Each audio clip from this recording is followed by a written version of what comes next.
দেখি ম্যাডাম উঠুন। আরে উঠুন জলদি। আরে উঠবো মানে? হ্যাঁ আপনি উঠুন, আমাকে একটা জরুরি কাজ করতে দিন। উঠে আসুন। আরে এই ছোট লোকের বাচ্চা, তোর সাহস তো কম না? তুই আমাকে আমার চেয়ার থেকে উঠে দে, তুই আমার চেয়ার তুই বসস। ম্যাডাম আপনি একটু চুপ থাকুন, আমাকে আমার জরুরি কাজটা করতে দিন। এই তোর কি এমন জরুরি কাজ? তুই আমার ল্যাপটপ নিয়ে কি করতেছ? ম্যাডাম আপনি চুপ থাকুন, আমার কাজ করাটা হয়ে যাক, তারপর আমি আপনাকে বিষয়টা বুঝিয়ে বলবো। আপনি একটু চুপ থাকুন, আপনি চুপচাপ দাঁড়িয়ে থাকুন, আমি কি করি সেটা দেখুন। এই ছোট লোকের বাচ্চা, তোর সাহস তো কম না? আমি তোর সাহস দিকে বাসি না। তুই আমার চেয়ারে বইসা আর আমাকে বলতেছ তোর ইম্পর্টেন্ট কাজ আছে আমার ল্যাপটপে। উঠ, আমার জরুরি কাজ আছে। আমার এই কাজ আজকে না শেষ করতে পারলে আমার চাকরি নিয়ে টানাটানি বাঁচবো। তুই উঠ বলছি। আর ম্যাডাম আমি না আপনাকে বললাম আপনি দয়া করে চুপ থাকুন। আর আপনি কি বললেন? আপনার চাকরি নিয়ে টানাটানি লেগে যাবে? আপনার চাকরির ব্যাপারটা আমি দেখতেছি, আপনি একটু চুপ থাকুন, আমাকে আমার কাজটা একটু করতে দিন। কি বললি? ছোট লোকের বাচ্চা, তুই আমার চাকরি দেখবি? করিস তো সিকিউরিটি চাকরি, আবার তুই আমার চাকরি দেখবি, তাই না? আমি বুঝি না এই পাগল ছাগলটা কোন থেকে আসে। আর তুই ল্যাপটপে কি বুঝিস? তুই উঠবি? ভালো ভালোই বলতেছি, তুই উঠ, নাকি আমি ছাড়কে ডাকবো। Listen ma'am, just stop, let me finish my work. আর আপনি কি বললেন আপনার চাকরির বিষয়? আপনার চাকরির বিষয়টা আমি দেখতেছি, এ ব্যাপারে আপনি কোনো চিন্তা করবেন না। আপনি স্যারকে ডাকবেন, ডাকুন আপনি স্যারকে। এই ছোট লোকের বাচ্চা, তোর সাহস তো কম না? তুই আমার মুখে মুখে তর্ক করস। আর তুই কি বললি যে স্যারকে ডাকতে? স্যার আসলে কি হবে জানিস? তোর এক্ষুনি এই অফিস থেকে বেরিয়ে যেতে হবে, এই কোম্পানি থেকে। তোকে আমি এই জন্য ভালো বলে বলতেছি, তুই উঠ, আমার কাজটা আমাকে করতে দে। আরে ম্যাডাম আপনি দয়া করে চুপ থাকুন, আমাকে শান্তিতে আমার কাজটা করতে দিন। আমার কাজটা প্রায় শেষের দিকে, আপনি একটু প্লিজ চুপ থাকুন, আমার কাজটা এই হয়ে যাবে। তুই উঠবি না? এই কি ব্যাপার, এখানে কি হয়েছে? চিল্লাপাল্লা হচ্ছে কেন? স্যার আপনি আসছেন? দেখেন না এই ছোট লোকের বাচ্চাটা আমাকে চেয়ার থেকে উঠাই দিয়া ল্যাপটপে জানি ওর জরুরি কাজ আছে। দেখেন না আমার আমার অনেকগুলো কাজ জমায়ে আছে, আমি ওর জন্য আমি কাজ করতে পারতেছি না। হোয়াট? এই একটা সামান্য একটা সিকিউরিটি গার্ড অফিসে আপনাকে উঠাই যে আপনার চেয়ারে উনি বসছে, এই সাহসটা কিভাবে সে পায়? আচ্ছা ঠিক আছে, বিষয়টা আমি দেখতেছি। এই কি হয়েছে? আপনি বসে আছেন কেন ওখানে? দেখুন স্যার, আপনার কাছে রিকোয়েস্ট, আপনি আমাকে 2 মিনিট সময় দিন, আমি কাজটা কমপ্লিট করি। এই আপনি তো এই অফিসে একজন সিকিউরিটি গার্ড, আপনার আবার কি আবার জরুরি কাজ থাকতে পারে ল্যাপটপে? আমি ঠিক বুঝলাম না তো। আসলে স্যার আমি তো আপনাকে বললাম আপনি আমাকে 2টা মিনিট সময় দিন, আমি কাজটা শেষ করি, তারপর আমি আপনাকে বিষয়টা সম্পূর্ণ বলতেছি। আজব ব্যাপার, আপনি একজন সিকিউরিটি গার্ড, আপনি আপনার বসের সামনে বলতেছেন 2 মিনিট টাইম চাচ্ছেন কেন? ওয়াই? আর বুঝলাম না, আপনি সেই ল্যাপটপ টিপে যাচ্ছেন। আর হ্যাঁ জুমা, তোমাকে একটা কাজ দিয়েছিলাম, সেই ফাইলটার কি হয়েছে? ফাইলটা কি কমপ্লিট হয়েছে? দেখেন না স্যার, আমি তো এই সিকিউরিটি গার্ডের জন্য আমার কাজটা আমি সম্পূর্ণই করতে পারতেছি না। শেষ। শেষ মানে? আপনি কি শেষ করলেন? আসলে স্যার যে ফাইলটা আপনি ম্যাডামকে রেডি করতে বলেছিলেন, ওই ফাইলে একটা ক্রিটিক্যাল সমস্যা ছিল, সেটাই আমি সলভ করেছি। এখন ফাইলটা পুরোপুরি রেডি। আর আমি স্যার ভালো করে জানি এই ফাইলটা যদি রেডি না হতো তাহলে আগামীকালকে আপনারা ঠিকঠাক মতো প্রেজেন্টেশনটা দিতে পারতেন না। আর আমি আন্তরিকভাবে দুঃখিত, এতক্ষণ আপনাদের সাথে হয়তো আমি খারাপ আচরণ করেছি। আপনাদের কথা না শুনে আমি আমার মতো কাজ করতেছিলাম, আমাকে দয়া করে মাফ করে দেবেন। মানে আপনি ফাইল রেডি করছেন মানে? কি ব্যাপার জুমা, কি বলে? সামান্য সিকিউরিটি গার্ড হয়ে ও নাকি এত বড় একটা ফাইল কমপ্লিট করে দিয়েছে? আসলে স্যার আমি আগে একটা কোম্পানিতে চাকরি করতাম, আইটি সেক্টরের।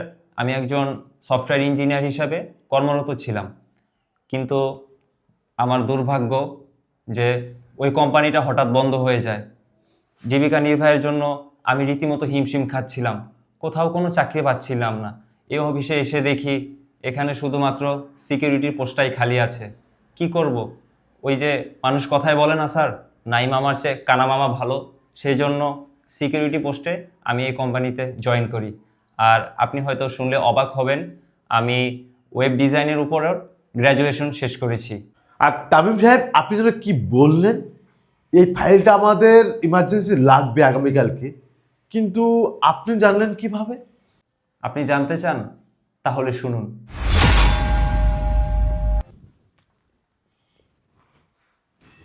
হ্যালো।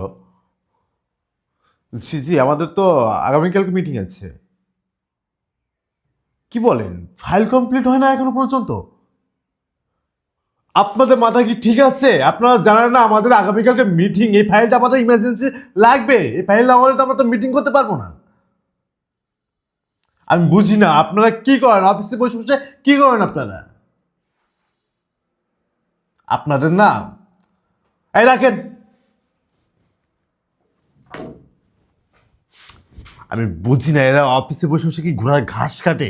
আগামীকালকে এত বড় একটা প্রজেক্টের কাজ আমাদের চলবে, এখন যদি এই মিটিংটা যদি আগামীকালকে না করি তাহলে কি হইব? কি ব্যাপার স্যার, এসব কি বলছেন? ফাইল কমপ্লিট না হলে আগামীকালকে প্রেজেন্টেশন দিতে পারবে না? হায় আল্লাহ, তাহলে তো এই কোম্পানির অনেক বড় একটা ক্ষতি হয়ে যাবে। যেভাবেই হোক এই ফাইলটা আমাকে কমপ্লিট করতেই হবে। ও আচ্ছা, আসলে তামিম সাহেব, আপনি যে কাজটা কমপ্লিট করছেন এই কাজটা তো আমার নিজের চোখে দেখতে হবে। হ্যাঁ অবশ্যই, আসুন এসে দেখুন। দেখি তো, সরণ তো। দেখুন স্যার, আমি ফাইলটা কমপ্লিট করেছি।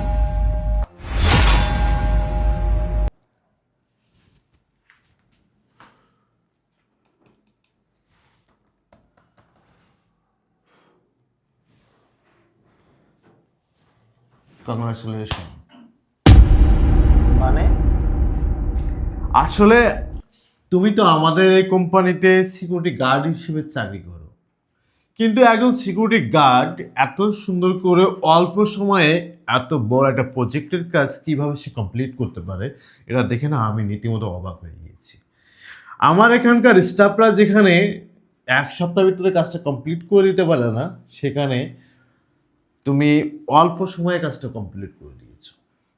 আসলে আমাদের এত বড় একটা কোম্পানিতে ঠিক তোমার মতো একটা মানুষের খুব প্রয়োজন। আর হ্যাঁ, আপনি যেন কি বললেন, আপনি একজন সফটওয়্যার ইঞ্জিনিয়ার। আসলে আমাদের এত বড় একটা কোম্পানিতে একজন সফটওয়্যার ইঞ্জিনিয়ার খুব প্রয়োজন। যেহেতু আপনি সফটওয়্যার ইঞ্জিনিয়ার, আপনি চাইলে আমাদের এখানে সফটওয়্যার ইঞ্জিনিয়ার পোস্টে চাকরিটা করতে পারেন। সত্যি স্যার? কারণ আপনার মতো দক্ষ একটা মানুষের আমাদের খুব প্রয়োজন। কারণ আমাদের এখানে অনেক সফটওয়্যার ইঞ্জিনিয়ার আছে, কিন্তু তাদের দক্ষতা আপনার মতো এত না। আর আমি কখনো ভাবতে পারি নাই যে আমারই কোম্পানিতে সিকিউরিটি গার্ডের চাকরি করে সে এত বড় দক্ষ বা অভিজ্ঞতা আছে এত নিখুঁতভাবে, এটা আমি কখনো ভাবতে পারি নাই। যেখানে আমার স্টাফরা এক সপ্তাহ লাগিয়ে দেয় একটা কাজ কমপ্লিট হতে, আর সেখানে আপনি অল্প সময় দিয়েছেন। এই জন্য আমি চাচ্ছি আপনি আমাদের এখানে চাকরি করেন।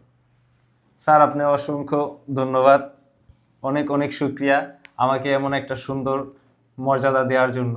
হ্যাঁ, আমি দিয়েছি এই জন্যই যে আসলে আপনার কাছে একটা অভিজ্ঞতা আছে।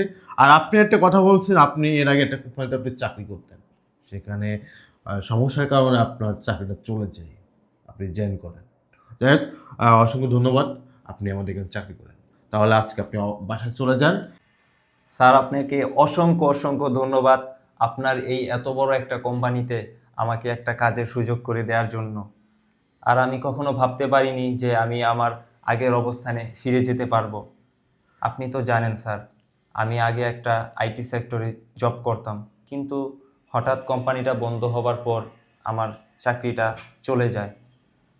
তাই আমি নিরুপায় হয়ে এখানে ওখানে ঘুরছিলাম। আমি বিভিন্ন কোম্পানিতে সিভি ড্রপ করেছি, কিন্তু সেখান থেকে কোনো সাড়া শব্দ আমি পাইনি। এদিকে আমার অসুস্থ বাবা মার চিকিৎসার খরচ বহন, আমার নিজেরও তো একটা খরচ আছে। তো আমি হিমশিম খাচ্ছিলাম আমি কি করব। তাই আমি নিরুপায় হয়ে এই কোম্পানিতে সিকিউরিটি গার্ডের চাকরি নিই। এই যে আমি সিকিউরিটি গার্ডের পোশাকটা পরে আছি, এতে আমার কোনো আফসোস নেই, কারণ আমি কাজের মানুষ, আমি কাজকে ভালোবাসি। আমি যদি ওরকম অহংকার করতাম যে আমি একজন সফটওয়্যার ইঞ্জিনিয়ার, আমি কেন সিকিউরিটি গার্ডে চাকরি করব, তাহলে তো সেটা ভালো দেখাতো না।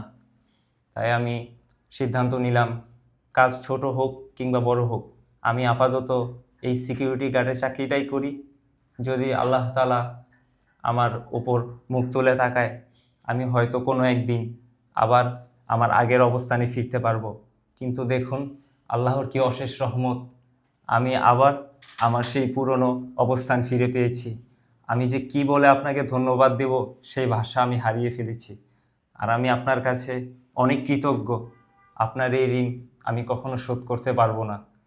জানেন স্যার, আমি যে আমার আগের অবস্থান আবার ফিরে পেয়েছি, এটা আমার অসুস্থ বাবা মা জানলে খুব খুশি হবে। আমি যে কি বলে আপনাকে ধন্যবাদ দেব সেই ভাষা আমি খুঁজে পাচ্ছি না। আপনাকে আমি যত ধন্যবাদ দেব ততই কমতি হয়ে যাবে। তাহলে স্যার, আজকে আমি আসি। আচ্ছা ঠিক আছে তামিম, তুমি বাসায় যাও, বাসায় যেয়ে তোমার বাবা মাকে কথাটা বলো, সুসংবাদটা দাও। আর কালকে তুমি আমাদের অফিসে জয়েন করো, আমি ম্যানেজারকে বলে রাখতেছি, ঠিক আছে? আর তুমি জয়েনিং পেপার আজকে তুমি মেইলে পেয়ে যাবে। আচ্ছা স্যার, আলহামদুলিল্লাহ। স্যার আসি। আসসালামু আলাইকুম। ওয়ালাইকুম আসসালাম। দেখেন ঝুমা, আপনারা অফিসে বসে কী করেন আমি ঠিক জানি না, আর আমি জানতেও চাই না যে আসলে আপনারা অফিসে বসে কি ঘোড়ায় ঘাস কাটেন কিনা। আপনি একজন শিক্ষিত পার্সন, আমি আপনাকে বেশি কথা দিয়ে আপনাকে অপমান করব না। আপনি আপনার ভালো মন্দ আপনি নিজেই বুঝবেন। কোম্পানি আপনার মাস গেলে কিন্তু আপনাকে একটা বেতন দেয়। কোম্পানি কিন্তু আপনার চেহারা দেখে বেতন দিবে না, কোম্পানি কিন্তু আপনার কাজ থেকে বেতন দিবে। আপনারা যদি এভাবে যদি কাজকে অবহেলা করেন তাহলে কোম্পানি একসময় চলবে না। আর কোম্পানি ওনার কখনো চাইবো না তার কোম্পানি ক্ষতি হোক। কোম্পানি ওনার সবসময় চাইবে তার কোম্পানি ভালোভাবে চলুক। আপনাদের জন্য যদি কোম্পানির ক্ষতি হয় সেক্ষেত্রে আপনারা একসময় দেখবেন চাকরি হারাবেন। আমি আপনাদেরকে বলতেছি, দেখেন ওনাকে দেখছেন, উনি অল্প সময়ে এত বড় একটা প্রজেক্টের কাজ কমপ্লিট করেছেন, আর সেখানে আপনারা এক সপ্তাহের ভিতরে আপনার প্রজেক্টের কাজটা করতে পারেন নাই, আমাকে দিতে পারেন নাই। গতকালের কিন্তু আমাদের এই প্রজেক্টটা নিয়ে কিন্তু একটা মিটিংয়ের কথা ছিল। আপনারা গতকাল কি প্রজেক্টটা কমপ্লিট করে দিতে পারেন নাই বলে আমরা গতকাল কিন্তু মিটিংটা করতে পারি নাই, সেটা হয়তো আপনারা সবাই জানেন। দেখেন আপনারা যদি এইভাবে কাজ করেন তাহলে কিন্তু আমাদের এত বড় কোম্পানি কিন্তু টিকবে না। আমাদের কোম্পানি যদি না টিকে তাহলে তো আমরা কোনো এমপ্লয়িকে কিন্তু রাখতে পারবো না। যাই হোক, এত কথা বললাম আপনাকে, আপনি বুঝছেন কি না সেটা আপনি ভালোই জানেন। আপনাকে আর বোঝানোর কোনো কিছু নাই। কাজটা ভালোভাবে করেন, তাকে দিয়েন না। সরেন, আমি বেরোবো। আই এম সরি স্যার, আজকে পর থেকে যে কোনো কাজ গুরুত্ব দিয়ে করব, আর কাজের কোনো অবহেলা করব না। দেখেন আমাদের কোম্পানির বয়স কিন্তু অনেক বছর, এখানে কিন্তু অনেক এমপ্লয়ি কিন্তু কাজ করেছেন, অনেক এমপ্লয়ি কিন্তু চলে গিয়েছেন, কিন্তু কোনো এমপ্লয়ি কিন্তু আমাদের কোম্পানি নিয়ে কিন্তু কোনো কথা বলতে পারে নাই, কারণ সুনামটাই করেছেন। আপনাদের কাজের জন্য যদি ও সুনাম না হয়, যদি বদনাম হয়ে যায় তাহলে আমাদের কিন্তু সম্মান থাকবে না। এখানে কিন্তু কাজ করে আপনারা অর্থ উপার্জন করেন, এই অর্থ দিয়ে কিন্তু আপনাদের পরিবার চালান, আপনাদের বাবা মাদেরকে চালান। এখন এই জায়গাটায়, সেই কাজের জায়গাটায় যদি আপনারা অবহেলা করেন তাহলে তো কোনো কিছুই হবে না। যাই হোক, দিন শেষে কিন্তু আমাদের অর্থ কিন্তু আমরা উপার্জন করি। আর কখনো যেন অবহেলা করবেন না, ভালোভাবে কাজ করবেন। ঠিক আছে স্যার।